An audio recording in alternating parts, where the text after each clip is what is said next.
I think there's going to be a lot of eyes on Snoopy in this particular matchup based on the fact that his Vi performances have not exactly been as explosive as some of the other champions that he's played. In the opening weeks, he showed that he can play Kayle. He ran, Maokai as well, which is an old staple. And wow, picks and bans are flying through here. Anivia, Lux, and Renekton for DragonBorrns. Yeah, and Xin, Vi, and Kayle. The three, you'd expect to be in the bans there somewhere, and especially against DragonBorrns, who have played all three brilliantly up until this point. But first pick, we have Shen open. That's exactly what I was going to say. Shen is available, so is Sona. Jarvan as well is a jungler that Snoopy has run once or twice in terms of streaming. We've also seen, I think, Shusha running Jarvan. I don't know in the LCS season. It has been LCS. I thought so. I'm like, oh, doubt myself. But Brickhead, if he gets Shen, it's going to be scary. It was his Shen performance against Gambit that really steamrolled him to victory in week 1. And you just know how solid Wicked is in that top lane. Well, it was kind of obvious that the Shen will be there somewhere along the line. And it looks like EG going to secure that one here for that top lane. And, we've seen how effective it's been. The Darien Shen, which had 4,600 million hit points by the end of that last game. Like, you just couldn't kill the guy. Yeah. And, obviously with his ultimate in there, the ability to split push, overall just an amazing champion. And there is a Draven pickup. Now, Draven was played by Evil Geniuses yesterday. YellowPete picked it up, ran it, and tried to put a lot of pressure down with it, and did very well, especially in the early game. But if anybody's going to know how to deal with the Draven, it is going to be Hosan. He was the first big name in EU to really use Draven. Needly and Kha'Zix have been picked up. The terror of Alexish yesterday. Can Shusha channel his inner, Alex to get a similar performance? It's definitely possible, isn't it? I mean, Shusha has been impressive so far. He likes these high mobility champions. We'll see him being present in the lanes as well, no doubt. So let's have a look what EG are going to go for here. And I was wondering, they've not banned Draven out here, EG, and well, that's why, because they had the plans themselves to go head-to-head with Hosan. I wouldn't be surprised to see them take something like a Taric for the support, just because of the early pressure. It is so immense. You'll notice that the DragonBorrns have not picked their bottom lane yet. So we'll see how that decides to get played out. I also am questioning myself as to who is going to play Kha'Zix and who's going to play Needly, because if they want to go for that AP spear-throwing Needly, it's the Meadly is what you normally need to usually see. But after last week's performances, Shusha was quite vocal, saying, well, we don't want Spontex and Ka because he didn't dive in as quickly as I wanted him to. He wasn't as aggressive as I was. So that's why my first instinct is there. But again, those lanes could swap. They could go anyway. So EG choosing here to pair Sona up with Draven and also selecting the Zed. First one of the day. Yeah, first one of the day. And again, Zed, we talked about in the previous matchup. It was Alex that used him very, very well, tearing people's faces apart. The damage is great, single target focus, great mobility. He's going to be able to use that living shadow of his to get over walls, etc. And we've seen Elise being locked in. So there's no carry unless Needly's going to be the carry here for DragonBorrns, because this has just blown everything wide open. With Elise and Soraka being locked in, that makes me assume that Needly is going to be the AD carry with Soraka in the bottom lane and Jarvan in the jungle? Bananas. I mean, I have no idea about this composition because it's not traditional at all. And if the DragonBorrns have done a lot of preparation for this matchup, you can even see Crepa's face. I mean, WTF, mate? Yeah, how do you respond to this? Who is going where? There's going to be about a minute on the clock that the teams will have to swap champions, swap runes, swap mastery pages, and Evil Geniuses are going to have to do their absolute best guesswork here as to what's going to happen. Because any one of those 4 champions has the ability to deal damage, to poke, to, it's an awesome composition if they're going to go with it. Well, let's see what EG are going to finish up with. It seems to be a difficult choice for them, but in the end, they're going to settle in with that Twisted Fate. So that's going to be Froggen having the Twisted Fate, obviously, in the middle lane. YellowPete with Draven, with Sona with Crepo, and I'm guessing that the Shen is going to be in that top lane, or is Snoopy going to have it in the jungle? That's what I was thinking about. It's one or two different ways. The ninjas can go in either position, and I would think that Snoopy would take Shen because he does tend to play those utility type of junglers a little bit more. So it does look like Wicked's going to take Zed. It's going to be the first time we're seeing him on Zed, and I'm extremely happy about that because he's played ninjas and crocodiles. I stand to be corrected, but the majority of this entire LCS, 4 games on Renekton, 2 on Akali, 2 on Shen, and his team has played 11 games, so I don't think the math adds up there. There's a couple missing. But yeah, you know, energy-based, it's just ninja the entire time. It's going to be a Elise Soraka bottom lane. It's going to be Needly, and Spontex is getting Kazik. So I have no idea what DragonBorrns are doing at this comp.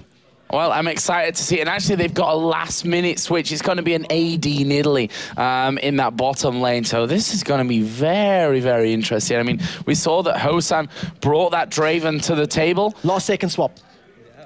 At the last second, Nidalee going to the bottom lane. I did say that. Yeah, sorry. I was asking Aranea about the composition and the kill lane and how it was going to work out. Do you see it working? Well, in theory, sure. In practice, not so sure. Now, one of the things they do have, which is great, is the range of Nidalee when she throws a javelin, tosses out. You're going to get the mana from Soraka, which is just going to be, you know, keeping her topped up as long as Soraka manages her mana correctly. And I'm going to take a very quick look at the runes and masteries here for Hosan.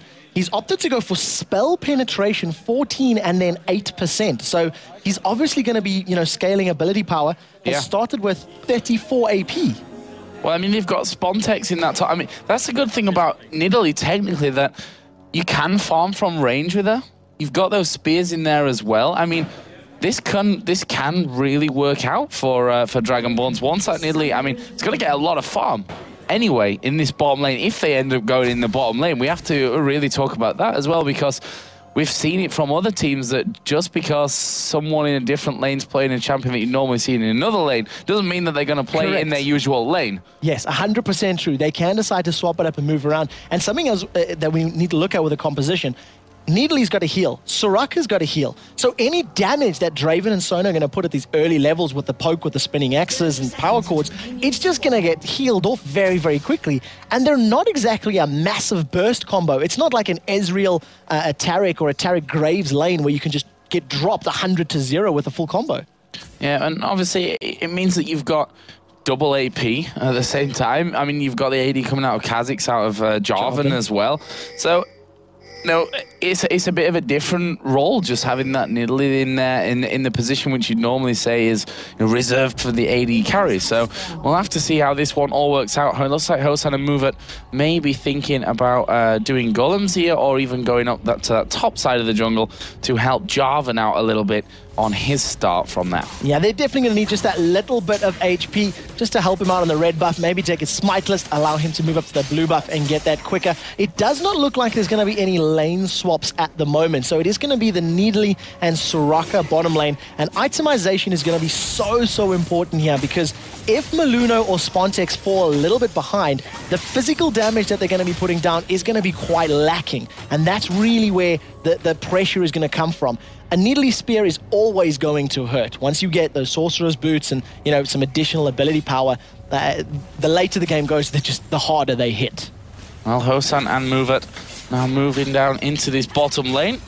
And you can see that Hosan obviously feeling comfortable as Wicked going to get dove on here by Spontex. The Ignite burning away. Spontex not quite got the damage there, though. And Spontex, he picked that fight before he was level 2. He's just hit level 2 now. So he's got a point into his leap. If he had waited just a tiny bit longer, with the leap and Taste the Fear, he may have actually been able to pick up first blood. That was a very aggressive play out of Spontex. I think he was hoping to hit level 2 kind of during that whole thing, which didn't really work out for him, but he's done a good job of keeping Wicked away from that farm up until now. Obviously, he does have the range there with Zed to get in. Spontex was just hoping that minion would take his down, but Wicked is still managing to get those creeps on his side. But Spontex going to hit level 3 there. Is he going to go aggressive in? We are seeing Maluno here off to the side, so there is an option for that gank to come around. Spontex, though, I'm not sure he'll be able to bait him out. And we see Jarvan actually headed up now in towards the brush. So he's going to come straight through this lane. Will Wicked be aggressive enough there? It depends, because Wicked's not only got Flash available, he also has his Living Shadow, which is going to be another, you know, mini blink effectively. You know, just put distance between yourself and your enemies. One thing that's so good for Wicked, though, is because he uses energy instead of mana, he can just spam his abilities all day long. That Razor Shuriken as well, the Q, it deals consistent damage after hitting the first target. So you can also farm more accurately on it than you can on some of the other abilities, which, you know, get weaker and weaker as they go. Maluno is still waiting here in that brush. Wicked up to level 3 now, obviously. Does have that slight disadvantage there. He finally hits level 4. We're not going to see Maluno going. There's the jump over. Can they get the finisher? Maluno backs off. And once again, Wicked face checking the bush. He needed to just go in there and see. He did get away with the use of his flash, though. But if he gets caught out again, he will probably give up first blood. Spontex is a very happy camper in that lane. Props to Wicked, though. He's not falling behind in CS. He is still keeping up, albeit with this recall, and it'll put him a little bit behind. Yeah, got to keep himself calm in that situation, you know, not let it kind of get to you that you are being pressured so heavily. In this bottom lane, Crepo has taken a good couple of hits. Obviously, those spears going to be flying out from Hosan, and EG are going to have to try and dodge them as Crepo does take another one. Good catch. Yeah, and what a great combo in this bottom lane. If Hosan gets another hit, it might be enough. Crepo's going to be able to just sidestep that one, though. The amount of counter pressure that you have from a Soraka and a Needle, you see they're just going to keep healing one another. They're going to farm from range, continue to throw those spears out. Whether they're on their turret or at the enemy turret, they're so safe. And as soon as they hit level 6, the Wish, the heals, and the Cougar form, you're not going to catch Needly and pin her down. Very interesting setup to the start of this one. Quite a passive first few minutes here as well. We're down to the 5.5 minute mark, which we're used to seeing DragonBorrns having a couple of kills at least under their belt by this stage. But as you mentioned, the first time that these two teams met, it was quite a passive game anyway. It definitely was, and it was a thing that actually worked against the DragonBorrns because they allowed Evil Geniuses to farm themselves into a power position, and then just the team fight superiority that Evil Geniuses had won them in the mid to late game. So DragonBorrns have had a couple of weeks. We're approaching halfway through the season. We're in week 4 of, I think it's 10 in total. And the DragonBorns are going from strength to strength. And if this new cheese composition, if I dare say that, works, then, they're even theory crafting better than their opponents now as well. Yeah, well, I mean, if you think about it, in theory, it's a great thing. Both can heal each other. You got the mana feeding into Nidalee constantly through this one. So, in theory, it's a great thing, as I said before. But in practice, we've seen time and time again that theory crafting is only one part of really having a good setup in there. In terms of farm, 36 to 45, Draven got that advantage there. He's got Doran's Blade and a longsword in there as well. As you see those spears just knocking them a little bit low. And once Hosan goes back after this for his first buy and comes back with a bit more AP, then gonna be dangerous. I definitely want to see how he's gonna decide to itemize, because it's very apparent that Destiny comes in. Here comes Twisted Fate. Hosan only level 5. They get the slowdown. No stun card pulled by Froggen, but he's gonna have that up here in a minute. And they knock him off to the side. There is the stun card. Is Hosan gonna survive this one? The heal, the barrier. First blood picked up by Scumbag Crepo. Scumbag Crepo is on the way out. The bananas carry on landing, but it took so long to pick up that kill. Exhaust and heals and barrier and flash. Everything was used, and I mean that was a 10, 12, 15 seconds of continued auto attacks to get the kill. We do see the Sorcerer Shoes have been picked up for Hosan, so once he gets back into the lane, the additional movement speed will help him survive those next ganks. And we say it time and time again, if your Twisted Fate picks up a gank with his first use to Destiny, then it's looking good for you. Yeah, certainly is. If he can keep going that way, and they're going to be pushing on in this game. I mean, that's going to allow the Sightstone to be picked up, as well as a Pink Ward. Health Pot coming in as well there for Crepo after getting that first blood picked up. And we already talked a little bit about this one earlier on, and we then rated as well that, okay, you might want those first bloods going onto your AD carry or AP carry, but in the end of the day, even if it goes to the support, it's still beneficial for the entire team as a whole. And take a look at the decision here from Crepo. Because he got that first blood in the additional gold, instead of going for a GP10 now, which is going to help you in the mid to long game, he picked up a Sightstone immediately. So not only has he got, that additional HP out of the Sightstone, the vision it's going to give him for the time when Shushae's Elise comes down, when Jarvan comes down, when Spontex comes and says, hi guys, I'm still here, it's going to allow them to stay safe in lane. So a really smart decision, not just blindly going, I need more money because I don't get CS. Yeah, and one other thing that we didn't really mention, we mentioned it, I think, last week when we saw that Draven in the middle lane. Was that last week or was that Friday? It's been a long weekend. It was Friday. It was, yeah. Maybe it's Saturday. So, So basically, it's sometime in the past. Yes. It's all melded into one this Super Week, but for the good reasons that we've had some amazing games. But we mentioned that Nidalee technically got an easy shot onto Draven when he's going to catch those axes. Yeah, it's so true. It allows you to predict that very well, and it just means Yellow Pete's decision-making has to be on point. Maluno is level 6. Cataclysm is available. Can they stick onto Zed, though? Well, Wicked gonna get slowed up. Here we go. Knockup gonna come into action. Wicked is gonna get himself away, but how far? The Cataclysm gets locked in. Shen actually will come up there, and they don't manage to pick it up. What was used in that one? Cataclysm was used. We saw the Ignite used out of Spontex as well. Wicked using his flash ulti. Maluno and Spontex deserve mega noddy badges because they waited patiently until the Living Shadow was used. The second that Wicked pressed W on Zed, they went, let's go in now. He had no escape outside of his flash. They jumped in and collapsed on him, and the timing could not have been better. Unfortunate for Wicked to, get collapsed on, but he survives. And even with the pressure that Maluno's putting top, he is out-farming Spontex right now. Yeah, doing a really amazing job here. Here's Wicked, got that pickaxe, BF sword, long sword in there until now.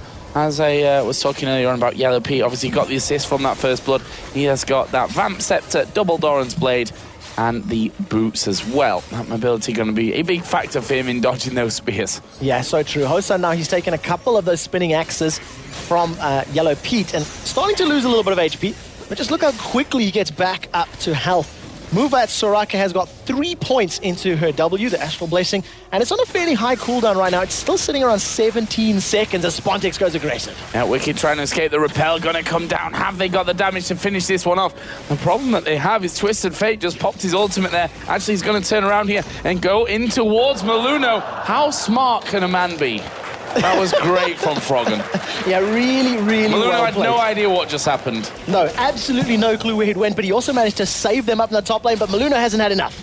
Yep, comes back in there, but Froggen just walking away from that one. Maluno really was confused by what happened there. Really cool move coming out of Froggen. In that top lane, Elise was still there. As we hear the low health pings, which we can probably get used to hearing at this stage because that's Nidalee managing to land stuff onto Greppo. Yeah, spear after spear. Haunting Guys has been completed for Shushe's Elise on that previous buy, so the amount of burst, the penetration coming down from the boots and that little mask is going to be very, very good. And one of those spinning axes actually not hitting Muvo all too quite as hard as you'd actually expect at this low level.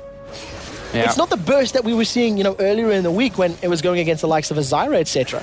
So extra 56 armor on Muvet. He's obviously ruined fairly heavily down that path. Yeah, good to be defensive and knowing that before Nidalee really gets that AP up with the spears. Yeah, they still hurt, of course, but they're not going to be that much of a threat to really force Yellow Pete off when he's going to go aggressive on that one as well. So let's have a look at the overall picture. 13.8 thousand gold to 15,500 in favor of EG. Obviously, no turrets taken down yet. Just the one single kill as we are going to see Wicked going in aggressive there onto Spontex. Half of his health taken away, but that's all. Now, in terms of the gold, in terms of how it all works out, a team with Twisted Fate is always going to be in the lead for gold, all right? Because part of his passive, you gain an additional 2 for every CS you pick up. And if you look down the board, you can see 100, 100, 100. Just that alone, you're talking about 600 gold from the passive. The more they allow Evil Geniuses to farm, Shushe wants blood. Yeah, actually was going in there. The cocoon misses, but look at the damage coming out. Barrier used by Froggen. That will keep him alive. The Ignite was ticking, but, well, without the barrier, he would have been dead there. That volatile Spiderling absolutely destroyed Froggen's HP bar. It was comboed with the Neurotoxin Poison as well, so, the two bangs together managed to chunk his HP. If that cocoon had landed, it definitely would have been a reply kill. Evil Genius has started the Dragon, but the DragonBorrns want to defend their kin. Yeah, down to less than half HP. Maluno off to the side. We saw him stealing Barons yesterday. We are going to see Crescendo. Froggen coming in on the backside. Gets a stun onto Shushe. Has to move away from that one as Maluno's ultimate did go down there. The Cataclysm failing to hold him in as they get the cocoon on towards Snoopy. Can they get the finisher? Yes, they can. And Maluno's got in over the other side. Draven goes down. Froggen is actually really low here right now. Needs to be careful. They got the stun card on to stop them pushing him further, but that's 2 kills for DragonBorrns. That is a great set of kills. kills. They put some more pressure now onto this middle lane with Spontax and Hosan chunking down the tower. It's not going to survive long. Spontax goes super aggressive, diving forward. Can he catch Froggen? Oh, the spear comes in from the side. Spontax going to get around, cleans up House, and that is 3 kills. I mean, Wicked did actually start pushing. He's going to take that tower in the top lane, but 3 kills and a dragon for DragonBorrns. Brilliant play. And they get the middle turret down to about 500 hit points as soon as they apply. Yeah, as soon as they apply a tiny bit more pressure, that is going to go down. DragonBorrns saying, you know, it's something you come to expect. They are going to dive. They're going to fight. They are going to go, go, go. And, you know, the presence of mind from Spontax to jump into that Wraith camp and go, well, I think someone's close by. I hear Wicked's health being pinged away because Hosan did connect with the spear. The second one not too far away from landing either, and that is because the needlessly large rod now with Nidalee, and that just offers such, it gives such a big difference to those spears. We saw how low it took Froggen, allowed Spontax to get in there to clean up, and we've got to kill pretty much your pieces down in this bottom lane. Yellow Pete going to be pressured by Shushe. He's actually going to force Shushe to back away there as he saw Crepo coming in. Yeah, as soon as Crepo was there and he realized just how many minions there was, Shushe doesn't really want to take on, you know, an army of the red team's minions. So he does decide to back away, but he landed the cocoon from the side, catching Yellow Pete just a tiny bit out, you know, not being aware of that cocoon shot coming in and the volatile spiderling just cleaning house as far as the CS is concerned. We haven't taken a look at the CS for a tiny bit, and it's pretty much even across the board. There's no real point going into 10 CS difference in the bottom lane. Take a look at the gold and how it's matching up. Thanks to the dragon and the towers plus some kills, it's fairly close across the board. Yeah, there's definitely not a massive difference at this stage. And also back and forth there in terms of who's really got the lead. But EG here looking for their second tower of the game, this outer bottom turret. It's the cocoon just flashing by Crepo there. That could have been dangerous. Movement was coming in on the side. Jarvan's actually coming in here. They're going to try and collapse around EG, but not sure they've quite got the pace. But look at the two coming in from the Tribush. Hosan and Spontax both coming in. They saw the spear coming out. Ultimate going to be put down by Twisted Fate. Will he join the party? Snoopy takes a big hit. Spontax would be able to jump away from that one if needed. And as a Twisted Fate ulti times out, DragonBorrns not messing around. Another spear comes around. Actually connects onto Snoopy. The void spikes will be avoided with a shadow dash. And he hits Yellow Pete again. The damage is just so high. Look at Hosan's position. He does not afraid anything and just carries on pushing spear after spear. And if they connect, someone's going to go down. Yeah, but look at this. Froggen that entire time pushing straight down the middle lane, doing exactly what they needed to do. They've lost that outer turret in the bottom lane, but they've taken a middle outer turret for the pleasure. We do have right now the Fiendish Codex plus that Sheen in there for Froggen on Twisted Fate. Bloodthirst to finish for Draven at this point. Haunting, I can't even get my words out today. Haunting guys, blasting one sock shoes for Elise. And as you said earlier on, the damage coming out of those volatile spiralings is actually pretty high already. Yeah, it's really able to clear waves very quickly. You can see that blade on Zed. It's obviously just going to synergize so well with every single ability in his kit, allowing him to survive a little bit more in lane. His tower is still up. He was able to push down Spontax's tower during the last of these pushes, and there's going to be a lot of pressure on Froggen in this matchup because Twisted Fate's going to be responsible for defending and pushing the towers as and when DragonBorrns decide to group up. Evil Geniuses pretty much just take a free turret as DB are not anywhere to defend it, but it looks like Spontax may take the top tower. Here we go then. Actually, stun card failed there by Froggen. He actually hit the minion. Pretty sure that was meant to be clicked on Spontax, but he will say, well, I guess I was a little bit lucky there to get away with that one. But will he keep going? Yellow Pete losing a ton of health there. The spear coming in, and he's running at a pretty predictable path here. As another spear comes around, that one not quite landing on its target. But running the elixir right now as well, Hosan. He wants that boost at this point. Yeah, 119 CS, Rabadon's death cap, as well as those sorcerer shoes completed, so he's hitting extremely hard. 266 ability power at 18 minutes. The cocoon lands onto Wicked. Are they going to go aggressive, though? That's the question. He does manage to get very good wave clear using that little spinning slash of his. It is the ability he's maxed first, and it's going to give him, you know, really safe clear from a distance, which is going to help against Nidalee. And Hosan is not afraid to just keep spamming those spears. And, well, with Mover in there on Soraka, he can just keep doing so all day long. It was one of the things that we noticed, you know, when Ocelot was playing Nidalee, they denied him the blue buff. DragonBorrns, look at that, one spear into Wicked, below half health. The rest of DragonBorns continue focusing the tower. Here we go then. Are they going to be able to get in? Cocoon does actually miss its target. We see the Spiderling doing good damage. Spontex at the side here. Froggen actually is going to get the stun down onto Spontex, and they're going to go in for him. In the end, the ultimate coming out off Soraka to keep him healed. That was a little bit questionable from Mover. He threw the wish down in the anticipation that Spontex may have been jumped on by more members of Evil Geniuses, but they didn't spend anything more than the gold card, so it was a bit of a waste of a cooldown. So well played by EG to at least get that out of him, and for the next sort of 2 or so minutes, that's not going to be available for a big fight. I imagine that the DragonBorrns are going to slow the pace down now, wait for that to come back, because it's such a game changer in the middle of a fight to give that several hundred HP to every single member of your team. Dragon will be up in 30 seconds. 200 or maybe just 150 or so gold difference right now. It's super close, tied on turrets. DragonBorrns got that kill advantage. I mean, it's with Kha'Zix, with Jarvan, one with Nidalee as well. It's a good spread across the board. The single kill for EG on Crepo. You know, he secured that first blood earlier on in the game. Now has Chalice in there, that null magic mantle. Against this setup that we've got from DragonBorrns, what do you expect to come out item-wise from EG?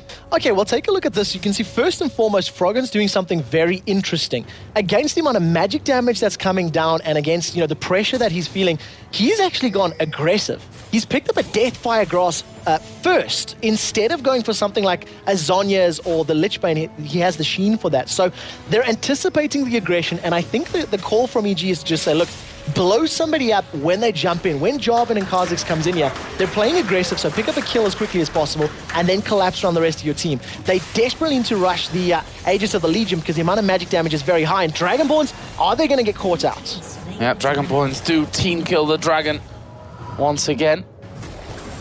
A joke will never get old. It will never, ever get old. For the rest of this season, that is what it's going to be. And I was talking about a moment or two ago how important Froggen's going to be with his destiny to split push and, you know, keep the DragonBorrns at bay. DragonBorrns want to fight. DragonBorrns want to be in your face as a champion. And they do have, you know, pretty good wave clear coming out of Elisa's Spiderlings, the volatile ones, and the Void Spikes from Ka. But, you know, Jarvan, he can do it with his EQ, etc.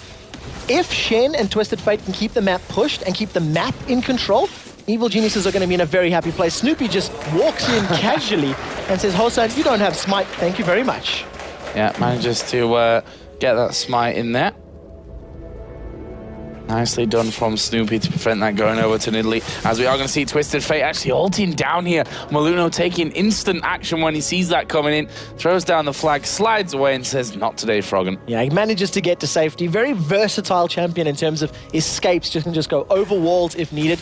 Destiny has been used, but it's not the end of the world because with some additional cooldown reduction from that Deathfire Grasp as well as the blue buff, Froggen will have that ultimate up very soon, and Shushay is about to catch out Wicked. Yeah, he's going to catch Wicked out here, but can they finish off? Maybe now that Maluno is here as well. We are going to see Shen joining the party, and DragonBorrns may have bitten off a bit more than they can chew in this one. Crepo comes down. Crescendo lands on Maluno. It's still alive here as he goes over to the turret. They flash in to make sure that that kill is going to be finished off, but in the meantime, they're pushing in this top lane. They're already onto that inhibitor turret. Are EG going to stay around and keep pushing themselves? No, they're going to be recalling from this one. Well, DragonBorrns are going to have that inhibitor away. Inhibitor itself may just be safe now when they call it. Those recalls have come down. They're not stopping for now, but I think Crepo and Yellow Peak might be enough to stop this one happening. Meanwhile, in the jungle down the bottom side, Shushay got picked off by Froggen. Yeah, exactly. Members of DragonBorrns were trying to stop Evil Geniuses from recalling, trying to interrupt them as quickly as possible,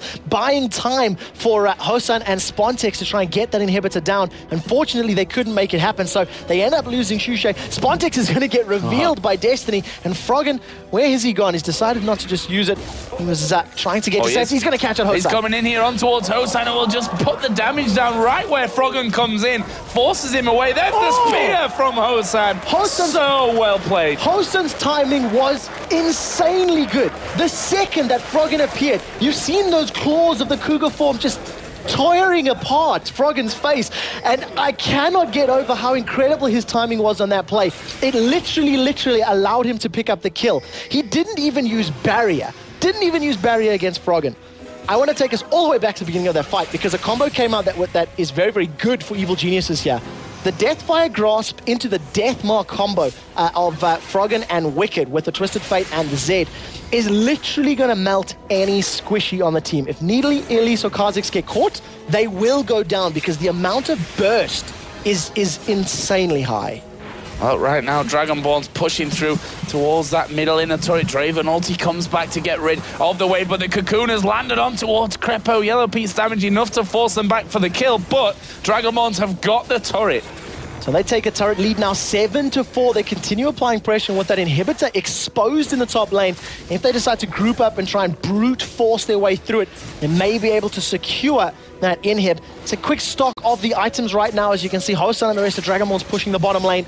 Brutalizer and Giant's Belt collected for Snoopy, and Yellow Pete's been caught. Oh, this is bad news for EG. He's going to flash away, but the repel coming in. Is he going to get the kill? Stand United comes down, and Shushe going to die there to Wicked. Yellow Pete just about survives it, and DragonBorrns forced to back away. They're going to be throwing spears through that entire time, but that was a great reaction coming out of Snoopy. Yeah, exactly, but the Stand United is now down, so if anybody gets caught by a Cocoon or a spear, the potential is there to go on Crepo. 2 spears down to a third of his life. Going to start backing further and further away. Again, spears going Crepo so close there. And we do see another engagement in the middle lane. Yeah, Spontex just taking damage from Froggen. They are both at the same level at this point. And actually, we've got the Manamoon plus the Black Cleaver at this point with a Giant's Belt as well and Spontex. So he probably feels decently strong going up against Froggen at that point. But either way, DragonBorrns are still pushing here on towards that bottom lane as we see the heals coming down. Hosan will have to pounce away. And this is the game plan that Evil Geniuses have to play. Froggen is not there because he cannot afford to be. He needs to be pushing the lanes, needs to be pushing minions in his favor elsewhere on the map and use that Destiny when it's really, really necessary. DragonBorrns are staying grouped up as 4, and this is the Destiny we're talking about. Look at Snoopy from the side.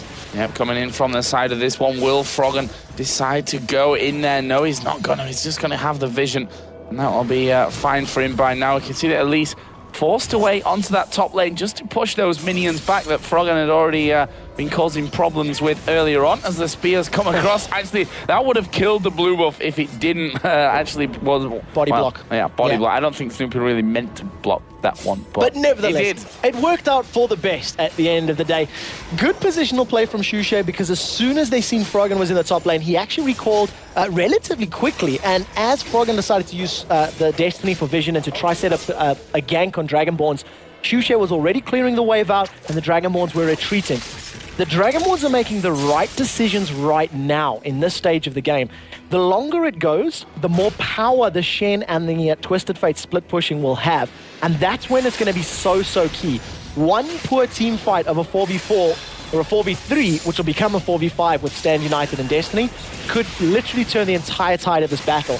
But on the same token, if DragonBorrns, they secure the dragon here, if they pick up a good team fight win, they've got an exposed inhibitor, they can be on the Nexus turrets within minutes. And with that dragon going over, it'll bring the gold lead to 40,000 to 37.5. Nice lead that DragonBorrns have got right now. See the Chalice, Fiendish Codex coming out there, moving up towards that Athene series Hosan as he keeps throwing those spears over Cocoons as well. I mean, with the Void Spikes, with the Dragon Strike, they've got good poke in this lineup. And EG are probably going to struggle to hold on to this. The later the game goes on, the more all that stuff's going to hurt. And not only do they have such great poke, they got such sustain as well. Needly and Soraka with the heals. The damage onto Froggen, he cannot stay hang around for these fights because the DragonBorrns are just going to keep chunking down the turret. It is going to be hard for them to take turrets, though, because Jarvan and Spontex are their attack damage champions who are melee. They don't have an Ezreal, a Caitlyn, a Draven to continually take damage. And you see how strong they are? They're not dealing damage to the turrets. But one thing they do have in their favor, which some poke comps like this can often have problems, as we are going to see Shushe coming in, flashing from Froggen. Hosan taking a lot of damage, but he's still alive. They kill Snoopy. Hosan finally will drop as a repel comes down from Elise. Froggen will have Wicked flashing in towards him, but actually Spontex was right up in there. Yellow Peak going to come out. Will he get caught out? He gets knocked up here. He is going to go down to Shushe. That's a 3-for-1 for DragonBorrns. DragonBorrns are going to be so happy with that. The healing coming out of Soraka Soraka is just so immense. The Wish literally saving their lives in the middle of that fight. They're going to get this turret down, and with 15 seconds on the clock before Shen and Crepo are back, DragonBorrns are going to happily walk away, and this is such great play from them. They're not sticking around longer than they need to. They're taking the objective that they are happy with, they are moving back, and they're just going to carry on applying the pressure now the inhibitors are revealed. Really great stuff coming out of DragonBorrns. My point was that when we see this kind of at the AP in Italy, we always comment about if that blue buff's not there, she has a real problem, keeping those spears coming the entire time. But when you've got the Soraka there, it's like, well, I got a mobile blue buff with a heal as well. So they can just sit at those towers the entire time and throw in. We even saw there when EG engaged, they still came out 3 for 1. Yeah, because the heals were just so immense. Spontex as well, he dove to the back line. So it was 4 members of DragonBorrns facing off against 2 of EG, and Spontex just terrorizing everybody from the back. He's got a decent chunk of HP with that Giant's Belt. His Mirror Mana has just been completed, along with his Last Whisper and Black Cleaver. And talking about the mana, you've got Hosan sitting with an Athene's Unholy Grail. Oh, yeah. So, it's always going to help. So not only has he got the mobile blue buff with him, his Athene's is going to be so powerful as well. Dem bananas. Yeah, they've also got the Shurellias in there. I really like that addition, so that if EG do come running at them, they're able to run away from it. Or, even get the fast engage if they land a good spear or two onto the right people. And with that cocoon in there, the Cataclysm to lock them up, really get a great set of abilities that the DragonBorrns have, as Froggen will pop his ultimate. He's actually going to come in, but I'm not sure his positioning is the best in this one. Cataclysm comes down. Froggen is somehow still alive in this, right in the middle. Finally picked up by Maluno. Wicked going very low. That's a 1 for 0. Then Spontex comes in, gets the first jump over. Maluno comes in crescendo. Too late for Crepo. The jump over the top. Is this going to be the ace? The spear comes in, but Kha'Zix gets the kill. Triple kill for Shushay, and an ace for DragonBorrns. 40 seconds. They can win this game right here and right now. This is not looking good for Evil Geniuses. They start off the first Nexus turret. The heals coming in. They can tank them up all day long with the Nidalee Soraka heals. First Nexus turret goes down. Second one's going to follow. There's 20 seconds until the first people start getting back into the game. DragonBorrns going to take the Nexus and beat Evil Geniuses. I cannot get over how well they played that comp. It was a new composition, something we don't see. Double AD with sort of an AD jungler and top lane. They played it to perfection. Evil Geniuses tried to make that fight work, and it just did not work out for them. You see Wicked shaking hands with the team, and it's never a nice feeling to lose a game like that. But I tell you what, they've got to give the props, to be honest, over to DragonBorrns, because they have been so good. Coming out, innovative composition there coming in, and it worked like a treat.